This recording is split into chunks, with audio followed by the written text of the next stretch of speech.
Welcome back, everybody. It is Tuesday night, and that means another episode of Tech Talk Live. Today, we've got one that, gosh, I think might end up being my favorite episode that I've ever done because we have a wonderful guest, and we also have a really awesome product announcement that I think really is kind of changing, I don't know, changing the game, not a little bit, but a lot bit, as far as home theater is concerned. But anyway, to cut through all that, joining me tonight from Kaleidescape is Taylor Stansberry, the CEO of the company. So Taylor, welcome. How are you doing? Good, thanks. Thanks very much for having me on. Oh man, I'm excited. So I know a lot of people are out there and they're excited to hear about the new product, but we got to set the groundwork for this. We got to get everything ready so people kind of understand where this product is coming from. And I think a really good way to start that conversation is to start with you, right? Because you and the larger Kaleidescape team, without a doubt, have all been instrumental in the formative process of how we got from where you were before to where you are now. So maybe you could tell everybody a little bit about yourself and your tenure with Kaleidescapes, just so they know who you are. Sure. So I've been a technology executive in Silicon Valley for many years, for a variety of different companies like VMware, Ariba, Intuit, and I've also served on a number of boards, public and private, of technology companies. But my journey with Kaleidescape started a little over a decade ago when we were redoing our home theater, and my AV dealer at the time convinced me that I had to get a Kaleidescape. Right. And we were reluctant, but soon fell in love, and it spread. The system got larger, it spread across another household or two, and I became hooked. That's awesome. And then one thing led to another, and here you are helping kind of guide the ship with Kaleidescape. So maybe you can talk a little bit through how things have changed with the product portfolio from the beginning of your tenure with the company to where we are now. So where did you kind of come into the mix at? What was the product line? Was it the S era, or was it before then, or where were things at when you kind of got in the picture? So I got in the picture about 4 years ago, a little less than 4 years ago. And at the time we had the Terra server, the Strato C, and the Strato S. And they're delightful products to watch movies with, because the fidelity of the video and the fidelity of the audio is just far beyond what you can get in any other way from any streaming device. So great products, but the Strato S was inexpensive, but it was very slow to load movies on. So Right. our MO is that you load the movie onto your local Kaleidescape system and play from there, and that guarantees you the full fidelity. But the downloads were very slow on that device, and you couldn't download while you were playing. And that led to sort of a customer engagement drop-off with that product. So I discontinued that product and then introduced a smaller and less expensive version of our server, which was Right. much more performant on downloads and downloading while playback, and playing back to multiple rooms at the same time, and so forth. So that was the first thing, was to introduce that smaller form factor server at a lower price point. And we fleshed out the server product line with a number of other capacities. And then we did a complete board rework of the server to make it even faster still, and introduced that about a year ago at CEDIA. And then in our most recent product, we've taken the player to the next level, which I'm sure you're going to ask about. Oh yeah, we'll absolutely get there. And some big things that you didn't call out in particular, but things that really kind of moved the needle for me as the product has developed. You moved away from spinning disk to solid state, right?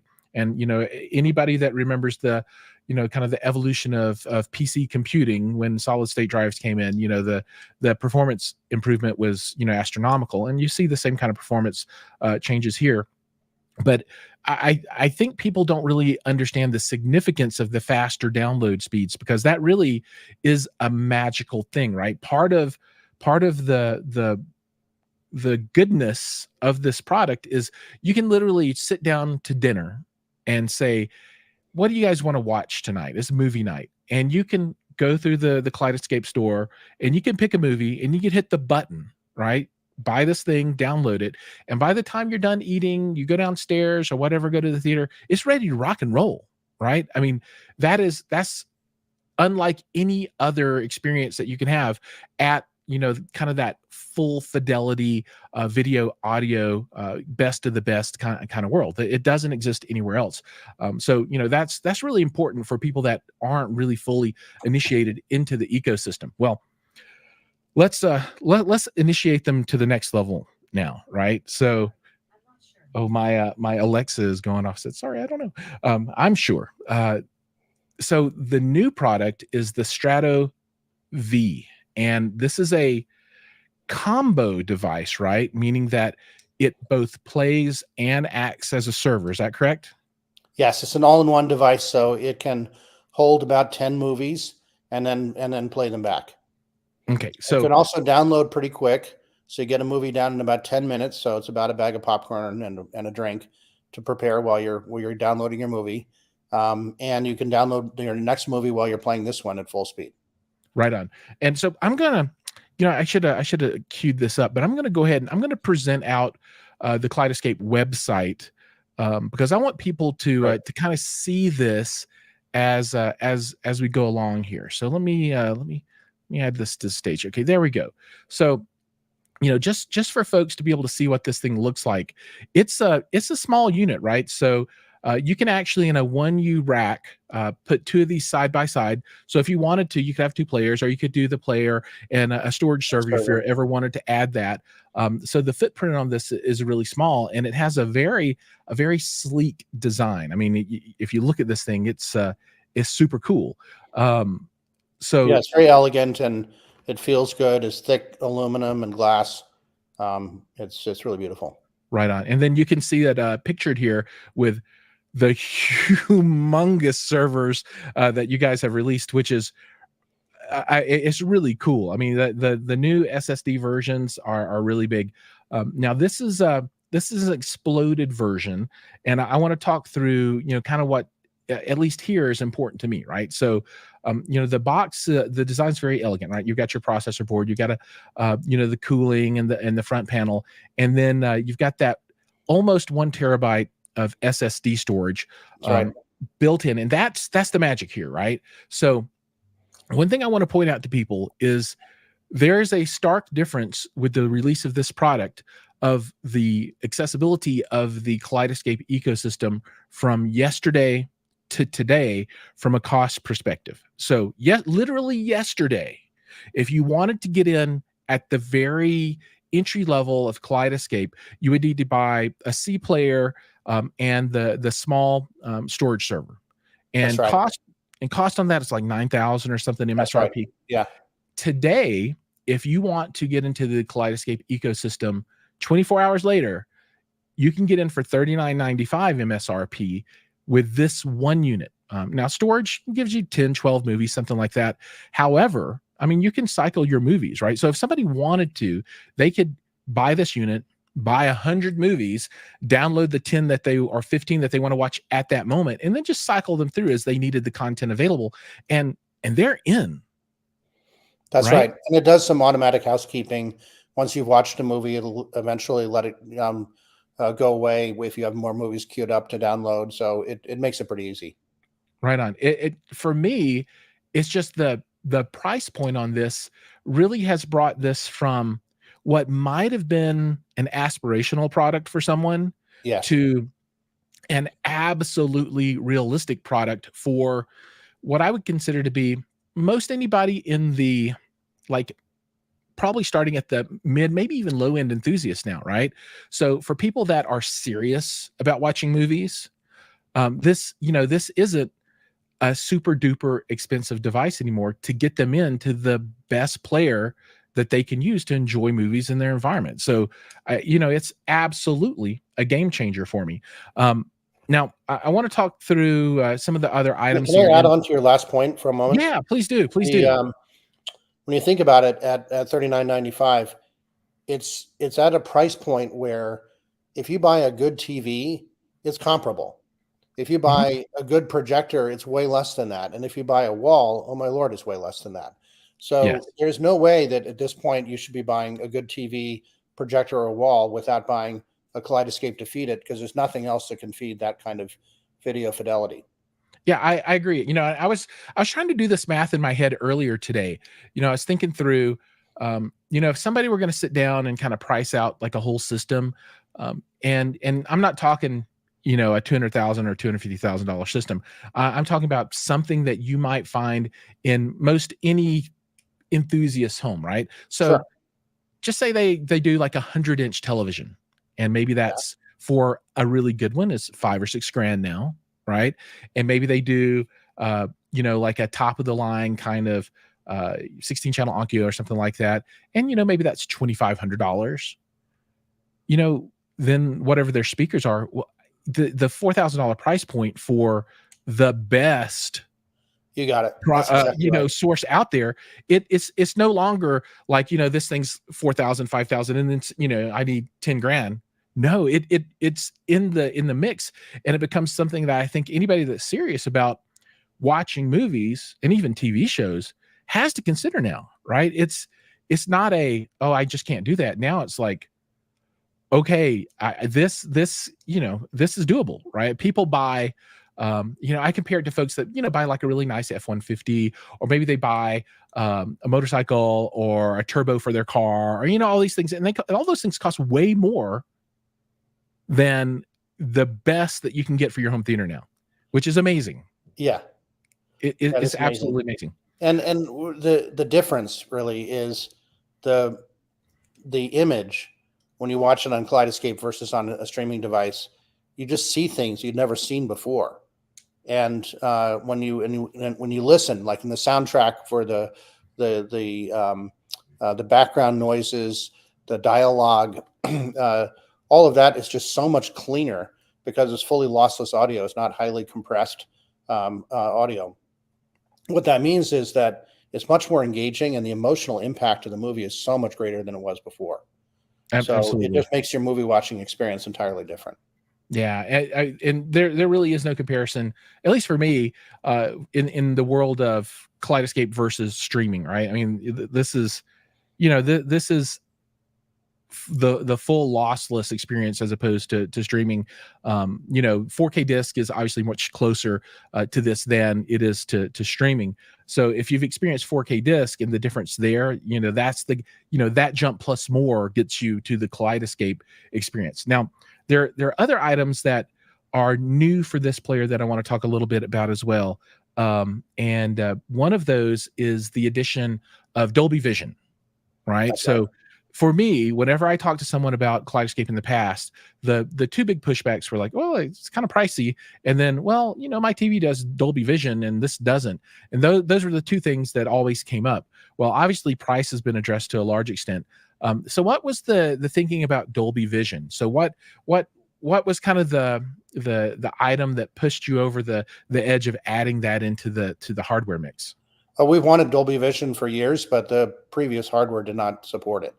So we needed to move to new hardware to support it, and that's what we did.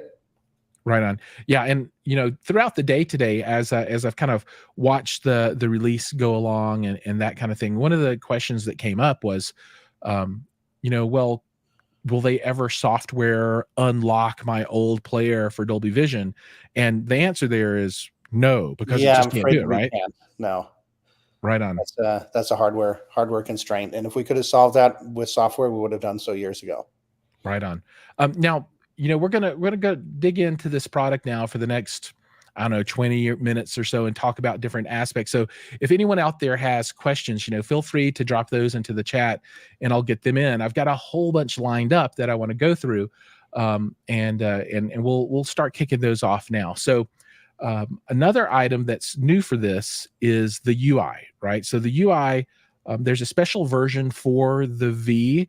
Could you talk a little bit about that? And then, what happens when you marry the V to a larger pre-implemented system, right? If somebody's got a Terra server and some C players or whatever, and you add this in, what happens then? So, and what's the reasoning behind the different UI for the purely V installations? So the Kaleidescape user experience overall is iconic. And I think the view that people are most used to is the covers view that has all the shuffling covers. As soon as you focus on a new movie, it will reorganize all the covers and animate that to bring you up titles that are in some way related to the one you've selected. It's a great way to help you find movies that are like the movie you just watched and may want to watch again as well. So, and there are a couple of other views as well, but some of those views don't work very well when you don't have a large collection of movies. Right. So if you're only going to have, let's say, 10 movies on the device, then some of those views didn't really feel right. And so what we did is we took the collections view and modernized it and made it so that it was rows of title cards. So it's a very simple and very graphical view. And that is the primary and only view that you see when you're using the device standalone. Now you marry it to a server where you have the capacity to store a bunch more movies, then you get all of the rest of the richness of the Kaleidescape UI gets turned on. Right on. That makes a lot of sense. So that leads, I think, to a next batch of questions. So for folks that have a pre-existing environment, they're able to purchase a V, and maybe they have a television that they want to enjoy Dolby Vision on, and that will sync right into the system, right? So they can marry that up, and that becomes another player in the ecosystem. Is that right? Yes, you can have Terras and Cs and Vs and mix them all together. Yes. Okay. And then for the older equipment out there, the Strato S's and those kinds of things, do those work together with the V now as well? They do. Although, the S's are, performance limited. Right. You can have one player play from a Strato S, whereas with our servers, you can have 5 players at least and up to 25, depending on which server. Okay, that makes a lot of sense. And then I guess the last question of working together is, what if you just buy 2 Vs? What can you do anything with 2 Vs together? Sure. Now you'll have an account in our movie store. One thing that's really important to know with Kaleidescape is that when you buy a license to a title, you own that for your lifetime. Right. You don't have the problem of that title being sold away to another platform, because even if it is sold away to another platform, you have a lifetime license to that title. Right. So this is, and I talked to a lot of people about this, and they're like, well, like on Netflix, the TV shows come and go, and this is not that kind of situation, right? If you've purchased it, you own it. Right on. And so now what that means now is that if you own that title, you have the ability to download it to up to 5 Kaleidescape systems. Right. And your 2 Vs in this scenario, even if they're sitting in the same household, would count as 2 of those 5 systems. Gotcha. So you could then download movies that you own in your library to those two different Vs. Great. Okay. Now I want to take a moment here and pause, and I want to say hi to some of the folks that are out in the audience. So everybody, I haven't been ignoring you. I see you're out there. Master Lessons is with us here. Good to see you. Salt Life is with us, and he says, "Hey Taylor, glad you're here to talk Kaleidescape." And then he wants to know, the future of storage servers and that kind of stuff. So maybe we can get into that in a little bit. So I'm gonna dig through all of these and pull out some of these questions. So everybody out there, if you have questions, make sure you're getting them into the notes. So as Taylor is answering some of these, I'm gonna start going through these to pick these out. So one question a lot of people have that came up a lot today, because I think people that haven't looked at the solution today are now saying, man, maybe this is the one for me. How difficult is this for the typical home theater enthusiast to implement this into their system? Compare it maybe to adding a disc player. How much more difficult or not is it to bring this in? So it's no more difficult than, say, an Apple TV to set up and install.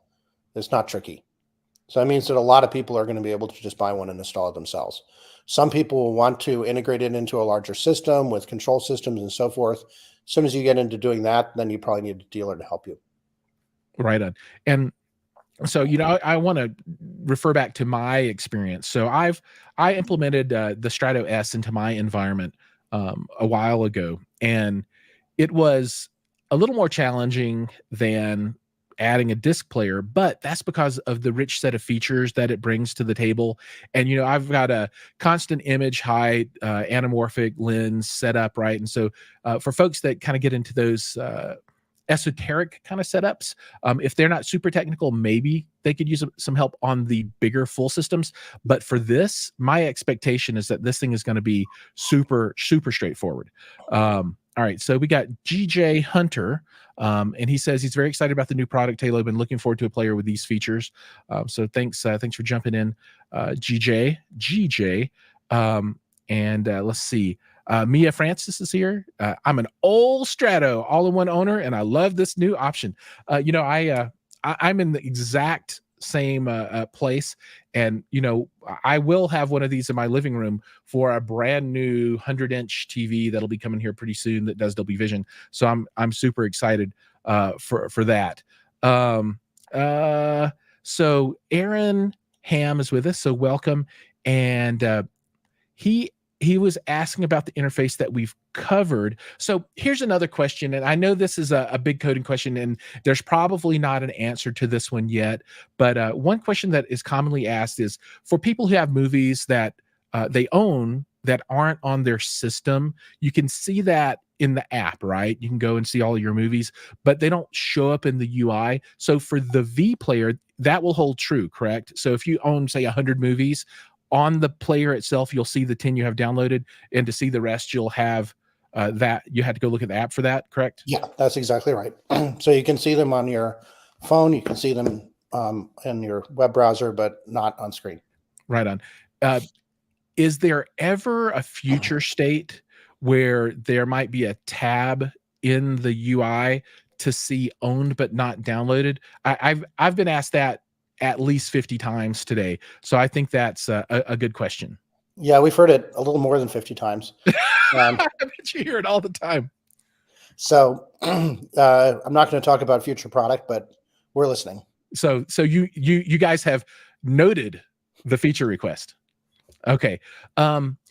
Another one that I got today was any strategy behind the selection of a 1 gig interface versus a 2.5 gig interface for this unit? Was that cost consideration or design philosophy? Any thoughts around that one? That one comes from Michael Lawless. So Michael, thank you so much for joining us tonight.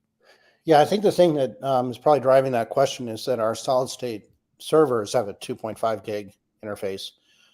And for those, it actually does allow pretty fast downloads, so that you can get movies down in about 4 minutes. And we did think that for this device, I mean, we were trying to hit a price point, as you know, so some trade-offs have to happen, like how much storage and how much this and how much that. And so we did decide to cap it at 1 gigabit, because that gets you a movie down in about 10 minutes, which should be, fast enough for most people. So, and then if you want to get it even faster, then buy one of our solid state servers and mate it up, and you'll get even faster. Right on. Awesome. Very, very cool.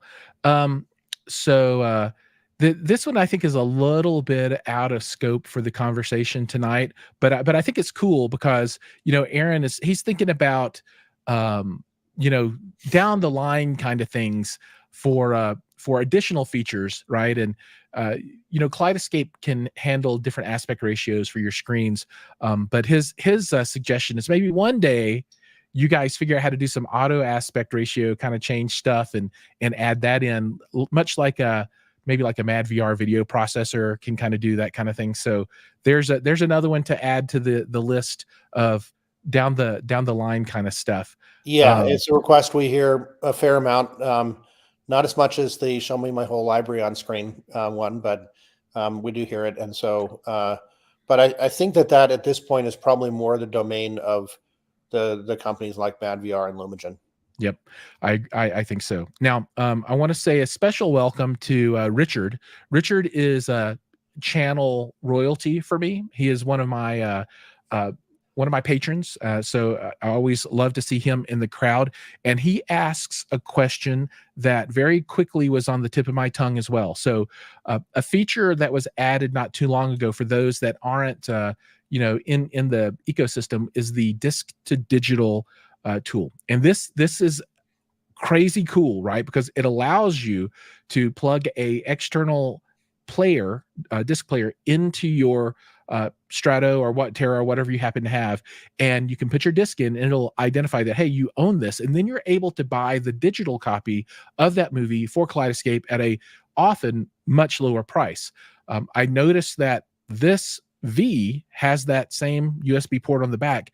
Does the V have disc to digital functionality with an external drive? I'm so glad you asked this question. Yes, it does. Oh, Yes. okay. This just gets better. Yeah, it's a super important feature. I mean, the idea is that, hey, if you already own a big library of stuff on disk, then you don't want to pay for the thing entirely all over again at 100% price. And so many of the studios have afforded us a discount for people who already own a title on disk if they can verify that they actually do have it in their possession. And so the idea is you plug a reader into the back, into the USB, insert the drive, insert the disk. It'll recognize the disc, and then it will give you the best pricing we're able to get from the studio for that title. That's outstanding. And that's killer for me, right? Because I had a bunch of what I consider to be my classic favorites, right? Things that I knew that I'd watch again. And I'm not a big movie rewatcher. I'm not, right? I'll watch one thing and then it's kind of out the window. But and you already bought it on VHS, and you already bought it on DVD, and you already bought it on Blu-ray, and it's like, okay, yeah, absolutely. And this allowed me just to get that movie and some and this is for DVDs, right? So I never, some of them I had not upgraded to 4K disc. So for me, it was really awesome to be able to get this in a higher quality at a really, really great price point, right? So having that available here, for those that are concerned about, okay, I've got 1 billion discs and I don't want to get into another ecosystem. There are two pieces to that puzzle for me. One, just because you buy a V or any of the other Kaleidescape equipment doesn't mean that you have to convert everything over to Kaleidescape. You still have your player, you still have your disc, you can still watch them anytime you want to, right? But for those that you do want to convert over, there's a cost-effective pathway to get there, right? So you're not buying everything over again, which is really, really good. I want to say hi to Double A. He has joined. He's also been a longtime watcher of the channel. Sorry for joining late. No worries. I'm glad to have you here. I'm so happy to have you in the audience. If you have any questions, let us go. And he says, I have so many old DVDs. Yeah. Now, Mr. Sultan here, I think he's new to the channel. Welcome. But he's like, okay, this isn't enough to push me over the edge. Are you going to bundle some movie credits with the Strato C had in June? He needs more. Any chance for that maybe one day? Well, I'm not going to again talk about future sales promotions. I will say that we do have some sales promotions in effect at the moment, which do include buying a Strato V with a server, or adding a Strato V to a pre-existing system with a server. Okay, right on. If you're just buying the Strato V, at this point, we don't have any incentive. And it would be really weird to have an incentive on a new product we just introduced. I agree. I was going to say that might be like, next year or something when you're like, okay, let's figure out what the next thing is. So one question that came across is now, so this has a terabyte of internal storage. Yeah. And well, almost. When you add this to say a pre-existing Terra server environment, is that 1 terabyte still available to the entire pool, or does that get turned off for the bigger? No, it gets turned off if you made it to one of our larger servers. Okay, so just something to keep in mind for everybody out there, because that might be a gotcha for someone. So just be cognizant of that one. See, Michael Lawless is with us, and he says there was a reason for that. It was it greatly simplified the engineering. 1 and 2. If you make this be a server to other things, now all of a sudden you're imposing on it the ability to play back at the same rate that your other servers can, or else you're constraining the number of players you can have doing playbacks in your system. So okay, so there is reason to the rhyme there. The chip in the server is meant to serve. The chip in the player is meant to play. It will not serve. It wouldn't have been able to serve as many players as the server chip would be able to do. That's the underlying. That makes sense. For it. Okay, yeah, thank you for that. That makes not so sense. Much storage. A sub terabyte amount. It's not so much storage. You're going to weep very much if you forgo it in order to have the bigger server, which is going to give you a hell of a lot more anyway. Yeah, and they are Whoppers now, which is pretty cool. Michael Lawless says Digital was what finally got him to buy in. Great feature. Great. Yeah. Let's see. All right, now let me go back over to, this is another one that came up today. So on this player, you get HDR10, you get Dolby Vision, but no HDR10 Plus. That's so correct. that I've heard that a bunch of times. Any reasoning behind that one? Is it just not as popular, or was it a hardware constraint, or It's just not as popular? Okay, so this really was a demand item, and people were like, "I got to have the Dolby Vision, but maybe not so much on the HDR10 Plus." Yeah. Okay, gotcha. Michael Lawless says, make sure to use a friend referral and you each get $100. He'll be happy to give you his code. So yeah, if you need Michael's code, make sure to reach out. But if you really want to use a code, use Giles McCoy, because, you know, I was imagining you might say that. Daddy needs some new movies. So if you guys are out there buying, you know, you feel free. I'll put it down I'll put links and notes and all kinds of stuff down there. Feel free to use any of those that you want to. I would not be sad if you used any of my affiliate stuff. All right, I'm trying to find any of my last super big questions here. Oh, okay. Another big item that we haven't touched on yet is the onboard decoding for 2-channel output over optical and coax. So if you could talk a little bit about that, and then what the use case for that is. Yeah, it's actually 2-channel and multi-channel. So okay, right on. Yeah. So if you have a modern processor, it's going to have lossless decode of True HD, DTSMA, and the lossless forms of Atmos and so forth. However, if you have an older processor, it probably only processes Dolby Digital. Okay. Yep. Or bare DTS, which are much smaller. It's a 10 times smaller bit stream than what you get with the big lossless like True HD and DTS master audio. So so if you have an older processor, or if you have just a 2-channel setup with a DAC, then you're also going to be getting the interpreting from the lossy core of the old audio standards. What this will do is that every HD and 4K movie in our library has full lossless audio from the studio masters, and the player will decode that in the event that you don't have a processor that can decode it. Nice. So this becomes useful for the people who have like a 2-channel setup, or a setup with an older processor. And I have a couple of old Meridian processors, for example. They're great, but they don't do the modern lossless decoding. These will make those things sound so much better. That's super cool. So you're bringing life to older equipment with this. I like it. I like it a lot. So Elvin, yes sir, has joined. So thank you so much. And he's calling a little bit back to the disc to digital, right? So he's going to get one, and he wants to know how he deals with his old Blu-rays. So I actually made a video where I walk everyone through this. So if you have any questions, you can go to my channel on YouTube, where you're at now, right? And just search for Kaleidescape disc to digital, and it'll show you the whole process of taking an external drive, plugging it in, and it's really super easy. You literally plug it in, and then it'll open up. You put the disc in, you close it, and then it does it all, right? And then the disc comes out.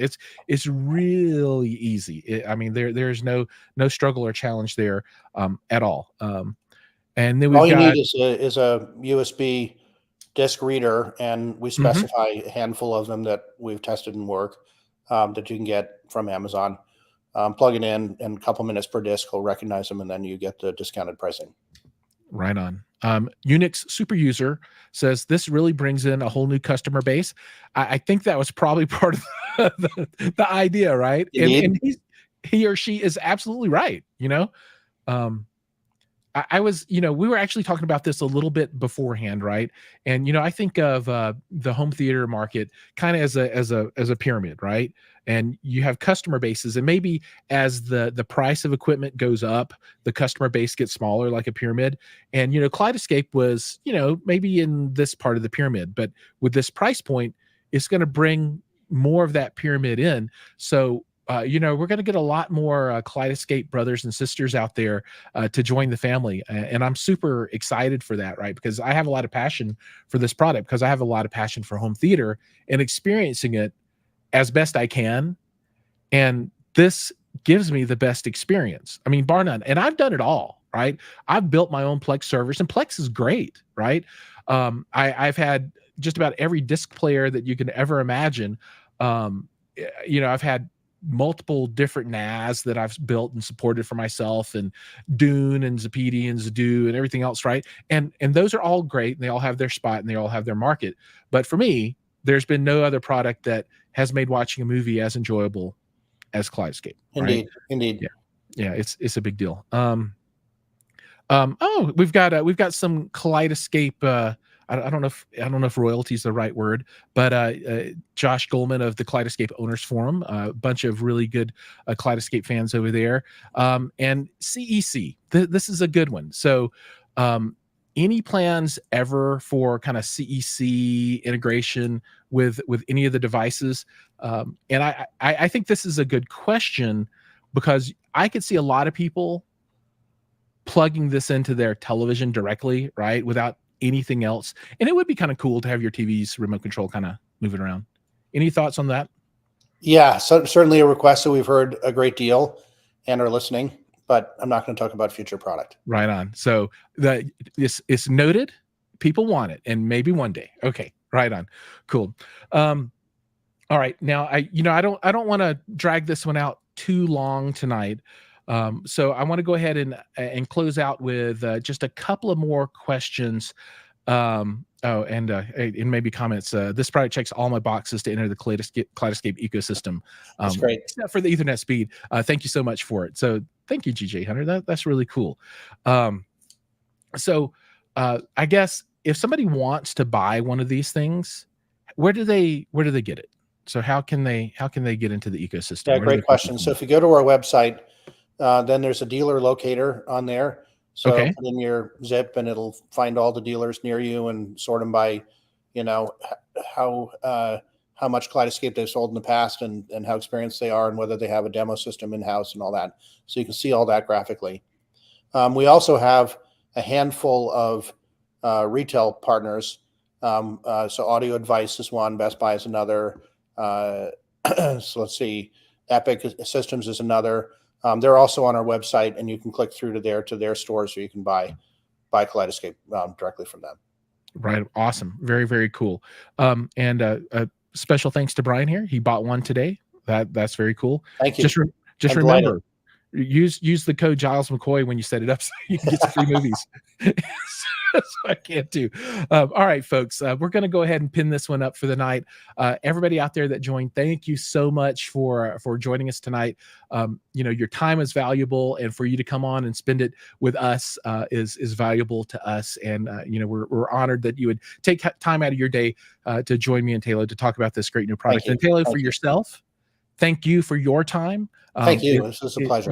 It's really wonderful for me to have this access and be able to bring this access to everybody else, so we can talk about how these products kind of grow up and give people really that direct line into the company, right? I think that's so valuable.